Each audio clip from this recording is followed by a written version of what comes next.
எவ்வித கூட்டணியும் இன்றி மக்களை மட்டுமே நம்பி தனித்து போட்டியிட்ட தமிழக வெற்றிக் கழகம் தமிழ்நாடு சட்டப்பேரவை தேர்தலில் தனிப்பெரும் கட்சியாக உருவெடுத்துள்ளது.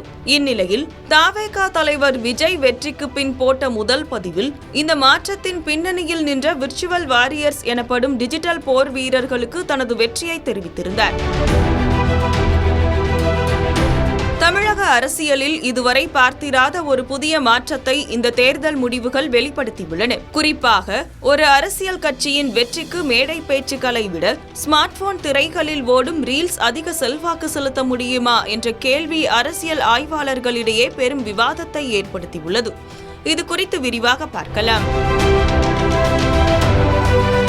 விஜயின் தமிழக வெற்றிக் கழகம் என்ற புதிய அரசியல் கட்சியின் வரவும் அந்த வெற்றியின் பின்னணியில் இன்ஸ்டாகிராம் தளம் ஆற்றிய பங்களிப்பும் தற்போது கூர்ந்து கவனிக்கப்பட வேண்டிய ஒன்றாக மாறியுள்ளது.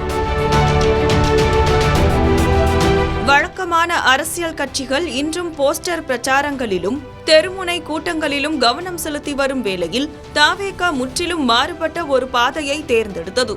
செய்தித்தாள்கள் வாசிக்காத அல்லது தொலைக்காட்சி செய்திகளை பார்க்காத ஜென்சி தலைமுறை இளைஞர்களை இன்ஸ்டாகிராம் வாயிலாக அக்கட்சி மிக துல்லியமாக சென்றடைந்தது. கடந்த 50 ஆண்டுகளாக இரு பெரும் திராவிட கட்சிகள் ஆதிக்கம் செலுத்தி வந்த தமிழக களத்தில் ஒரு புதிய கட்சி மிக குறுகிய காலத்தில் ஒரு மாற்று சக்தியாக உருவெடுத்ததற்கு பின்னால் விர்ச்சுவல் ஆயுதங்கள் முக்கிய பங்கு வகித்துள்ளன. இன்றைய இளைஞர்களுக்கு நீண்ட உரைகளை விட ஒரு நிமிடத்திற்குள் சொல்லப்படும் காட்சி ஊடக செய்திகளே அதிகம் பிடிப்பதை கணித்த தவேக இன்ஸ்டாகிராம் ரீல்ஸ் கலாச்சாரத்தை தனக்கு சாதகமாக்கிக் கொண்டது.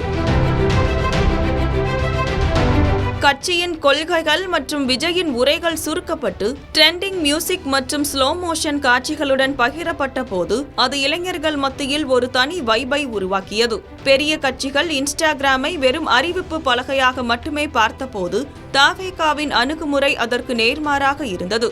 அக்கட்சியின் ஐடி விங் திட்டமிட்டபடி ஆயிரக்கணக்கான இன்ஃப்ளூயன்சர்கள் தாங்களாகவே முன்வந்து வீடியோக்களை உருவாக்கினர். இன்ஸ்டாகிராம் அல்காரிதம் என்பது ஒரு முறை ஒரு வீடியோவை பார்த்தால் தொடர்ந்து அதே போன்ற வீடியோக்களை பயனர்களுக்கு காட்டும் தன்மை கொண்டது.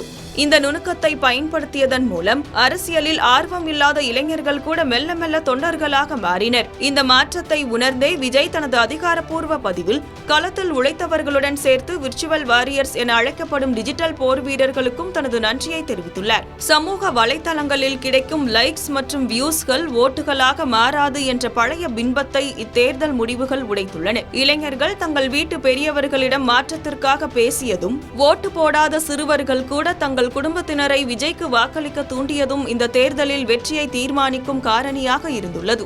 பணபலம் மற்றும் சாதி பின்புலத்தை தாண்டி தொழில்நுட்பத்தின் அல்காரிதத்தை மிக சரியாக கையாண்டால் மாற்றத்தை சாத்தியப்படுத்தலாம் என்பதை தவேக நிரூபித்துள்ளது.